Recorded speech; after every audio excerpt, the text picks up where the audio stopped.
एक बार गर्मी के दिन भयंकर दोपहरी जून का महीना, एक व्यक्ति कस्बा नुमा किसी शहर से निकला, सबके दरवाजे बंद, न कोई कुआं न नल, कोई पौशाला नहीं कि पानी पी सके, बेचारा प्यासा आगे बढ़ता जा रहा था। तब तक देखा एक भवन की खिड़की खुली है, झांक कर देखा दरवाजा भी खुला हुआ था। एक सज्जन बैठे हैं, सुराही जल से भरी है, जो सुराही के ऊपर गिलास है, ये दरवाजे से गया। इसने कहा बाबूजी बाबूजी बड़े जोर की प्यास लगी है, दो घूंट पानी मिल जाएगा। अब उस व्यक्ति ने अभिमान के बोझ से दबी हुई अपनी गर्दन ऊपर उठाई और बोला क्या बात है, प्यासा हूं, पानी मिल जाएगा। वो क्या बोला अभिमानी आदमी, क्या पानी? हमारे पास कोई काम नहीं है, तुम जैसों को पानी पिलाते रहे। यहां कोई कुआं है, पौशाला है, नल है, चले आए पानी पिला दो, पानी पिला दो। देखते नहीं यह एक शरीफ आदमी का घर है। राहगीर ने कहा कि सो तो देख ही रहे हैं। मन में सोचा कि सो देख ही रहे हैं। आजकल भद्र पुरुषों के घर ऐसे ही होते हैं, सज्जनों के घर ऐसे ही होते हैं। पहले घरों के बाहर लिखा रहता था जय श्री राम, स्वागतम। अंग्रेजी पढ़े लिखे लोग लिखते थे वेलकम। अब ये आजकल नहीं लिखा मिलेगा। आजकल क्या लिखा, बिना इजाजत अंदर आना मना है। अब शुभागमन नहीं, स्वागतम नहीं, बिना इजाजत अंदर आना मना है। अब किसी किसी मकान के बाहर लिखा होगा कुत्ते से सावधान, हालांकि उसमें रहते आदमी हैं। रहते आदमी, कुत्तों से सावधान किया जाता है। देखो, मैंने एक आदमी से कहा कि तुम कुत्ते क्यों पालते हो, तो बोला जमाना बड़ा खराब है, आज बड़ा डर है। उस दिन मुझे लगा कि हम लोगों का कितना नैतिक पतन हो गया। आज आदमी आदमी से डर रहा है और आदमी से आदमी की रक्षा कुत्ता कर रहा है, फिर भी हम अपने को आदमी कहते हैं।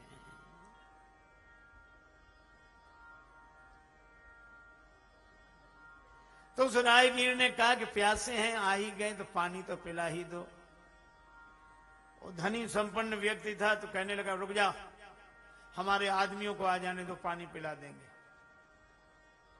अब उनके आदमी मौके पर एक भी नहीं, आदमी माने नौकर। बड़ी देर तक जब कोई नहीं आया तो राहगीर ने कहा कि बाबूजी अब तो प्यास के मारे प्राण ही निकल रहे हैं, पानी पिलवा दो। तो वो नाराज होकर बोले कह दिया ना किसी आदमी को आ जाने तो पानी पिलवाए देता हूं।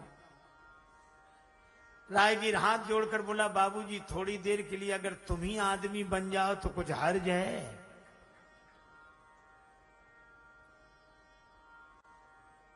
आज यही स्थिति है, हमें चिड़ियों की तरह आकाश में उड़ना आ गया है, हमें पनडुब्बियों की तरह पानी के भीतर उतरना आ गया है, पर हमें आज आदमी की तरह धरती पर रहना नहीं आता। क्या करेगा प्यार वो भगवान से, क्या करेगा प्यार वो ईमान से, जन्म लेके गोद में इंसान की कर न पाया प्यार जो इंसान से। सच लुट गया सरेआम, सपन बाकी है, अब तो शबनम की जगह तपन बाकी है। आज आंखें भी हैरत से हैं परेशान, इंसान लापता है कफन बाकी है। मनुष्यों की भीड़ में मनुष्य खो गया है, मानवों की भीड़ में मानवता खो गई है। लेकिन केवट बिल्कुल ठीक कहता है, भगवान राम की चरण धूलि में आज भी वह प्रभाव जो पशु को भी मनुष्य बना देती है, अर्थात जिसके हृदय में पशुता भरी हो उसके हृदय में मानवता भर जाती है। यह है श्री राम का चरित्र।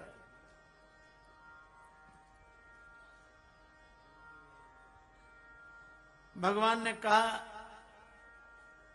तो तुम्हारी नाव तो लकड़ी की है, केवट बोला महाराज लकड़ी तो और जल्दी बनेगी, पाहन ते बनबाहन काठ को कोमल है जल खाई रहा है।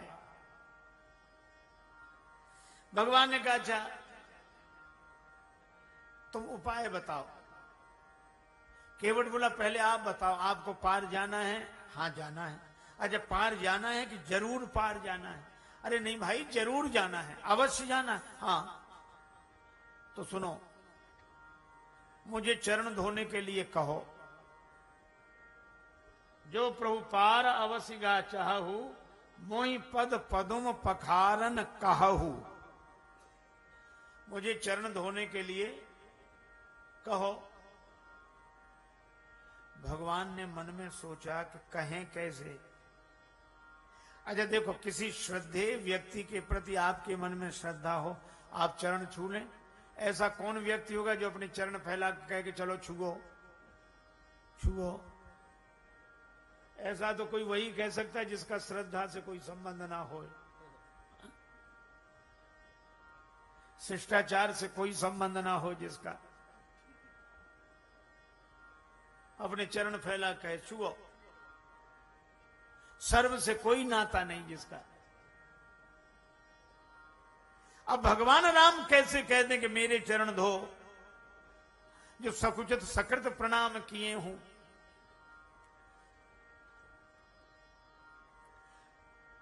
राम जी ने कहा केवट, बहुतों ने हमसे बिना पूछे हमारे चरण धो लिए, तुम भी धो ले, हम मना थोड़े ही करेंगे। केवट बोला सुनो महाराज, जिन्होंने बिना पूछे आपके चरण धो लिए उन्हें भवसागर से पार जाना होगा, पर यहां मुझे पार नहीं आपको पार जाना है गंगा जी से। तो अगर पार जाना हो तो कहो हे केवट हमारे चरण धोकर हमें पार कर दो। भगवान को मनी मन हंसी आई कि सब कुछ पाए ले रहा है, एहसान रत्ती भर नहीं।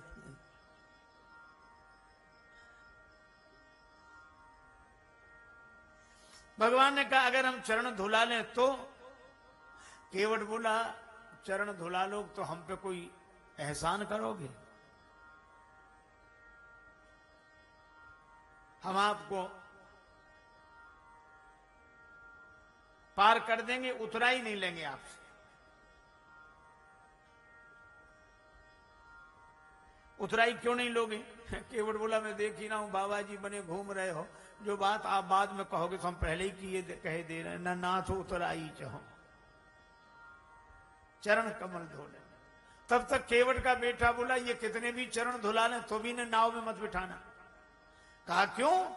चरणों से ही तो खतरा है, चरण ही तो इन्होंने शिला को छुला दिए तो मुनि पत्नी बन गई। केवट का बेटा बोला चरण से नहीं हाथों से भी खतरा है, हाथ भी इन्होंने छुलाए थे धनुष को तो 2 टुकड़े हो गए। तो अगर चरण छुलाने से नाव के मुनि पत्नी बनने का डर है तो हाथ छुलाने से धनुष जैसी टूट जाएगी, इसलिए इनको बिठाओ ही मत नाव। लक्ष्मण जी ने सुना तो सोचा केवट है सो है, बेटा और गजब।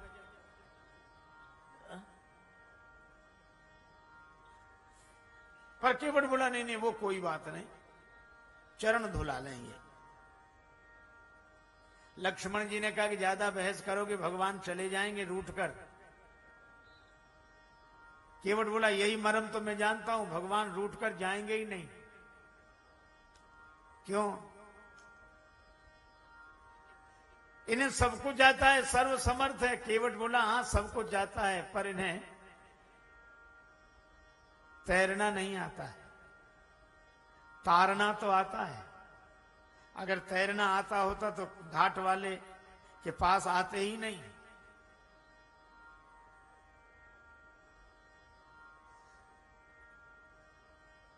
और नाराज होकर इसलिए नहीं जाएंगे, कहा तुम्हारा मरम मैं जाना, मैं इनका मरम जानता हूं। मरम और रकार रामचंद्र है, मकार मातु जानकी।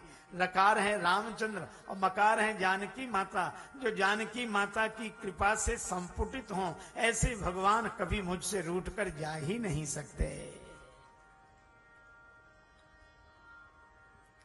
अच्छा अच्छा चरण धुला लें। हाँ पद कमल धोए चढ़ाई, नाव नाथ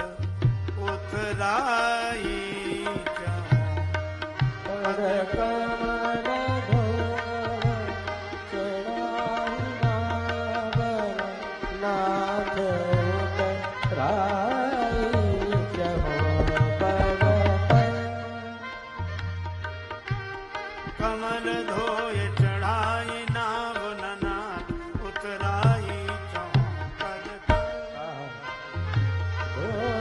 चढ़ाई भावना नाथ उतराई चौपद राम राउरे आन दशरथ सपथ सब साची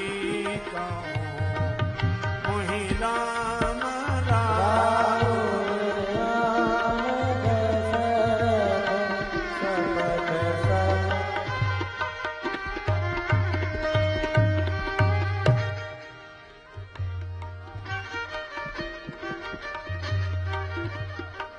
राम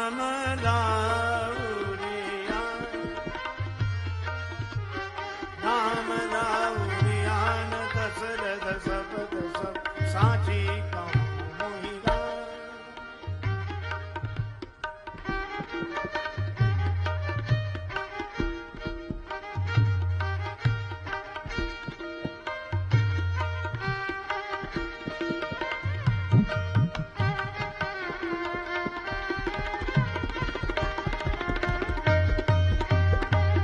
राम रावरी आनंद दशरथ सपथ सब साची कहूँ मोहि राम मोहि राम मोहि राम जी आपकी सौगंध महाराज दशरथ की सौगंध। अब लक्ष्मण जी ने देखा तो भगवान शीलवश जैसे ढील दे रहे हैं वैसे ही ये बिगड़ता जा रहा। ये कोई बोलने का ढंग है, कोई कहे कि हमारी बात बिल्कुल सही का कैसे माने, बोले आपकी कसम आपके बाप की कसम। ये कह रहा राम जी आपकी सौगंध महाराज दशरथ की सौगंध। अरे वो बेचारा बोल नहीं पा रहा है पर उसका यह भाव नहीं था। वह कह रहा राम जी मैं आपकी सौगंध कर रहा हूं लेकिन कैसे कर रहा हूं, जैसे दशरथ शपथ दशरथ जी ने जैसे आपकी सौगंध की वैसे मैं भी आपकी सौगंध कर रहा हूं।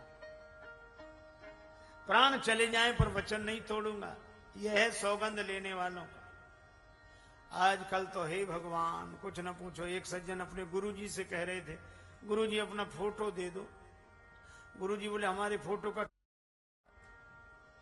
सब बोले गुरुजी अब आप तो जानते हो दुकान में बैठना होता है, माल बेचना पड़ता है, झूठ सच बोलना पड़ता है, तो आपका फोटो कसम खाने के लिए चाहिए कि गुरुजी की कसम। ऐसे हाथ फैलाएंगे गुरुजी की कसम। गुरु ये हाल है। केवट कहता है मैं आपकी सौगंध ऐसे कर रहा हूं जैसे महाराज दशरथ ने की। लक्ष्मण जी ने चढ़ाया धनुष पर बाण, तैयार हो जा मरने के लिए। केवट बोला मरूंगा हाथ से किसके, जो श्री रघुवीर का प्यारा है, और मरूंगा किस जगह जहां निर्मल गंगा की धारा है, और मरूंगा सामने किसके कि जिनका दास होता हूं, और मरूंगा किस खता पर पांव करुणा निधि के धोता हूं।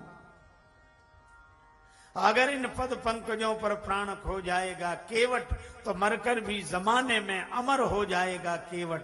फिर क्यों ऐसा समय श्रीमान जाने दूं, न क्यों जानकी जीवन के सन्मुख जान जाने दूं। चलाओ बाण, मेरे जैसा सौभाग्यशाली कोई नहीं होगा। लेकिन एक बात है, बदनामी आपकी तो नहीं राम जी की होगी कि राम जी ने छोटे भाई से कहकर उस केवट को मरवा दिया जो बेचारा चरण धो रहा था। लक्ष्मण जी ने मन में सोचा कि राम जी की बदनामी कराने थोड़े ही आए हैं, बाण रख लिया तूणीर में। कहने लगे प्रभु इससे तो आप ही बात करो।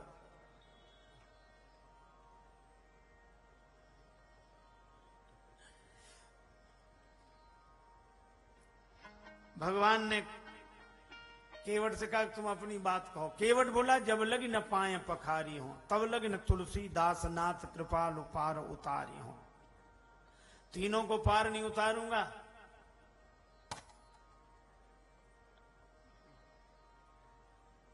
तुलसी दास नाथ कृपाल, यहां तुलसी शब्द है। तुलसी में तीनों हैं। तू से तुमको पार नहीं उतारूंगा, राम जी को। तू से तुमको, ला से लक्ष्मण जी को, सी से सीता जी को पार नहीं उतारूंगा। सुन केवट के बैन प्रेम लपेटे अटपटे, बिहसे करुणा ऐन चितय जानकी लखन तन। केवट की वाणी सरल है, उस बेचारे को समझ नहीं है, पर प्रेम से लिपटी हुई है।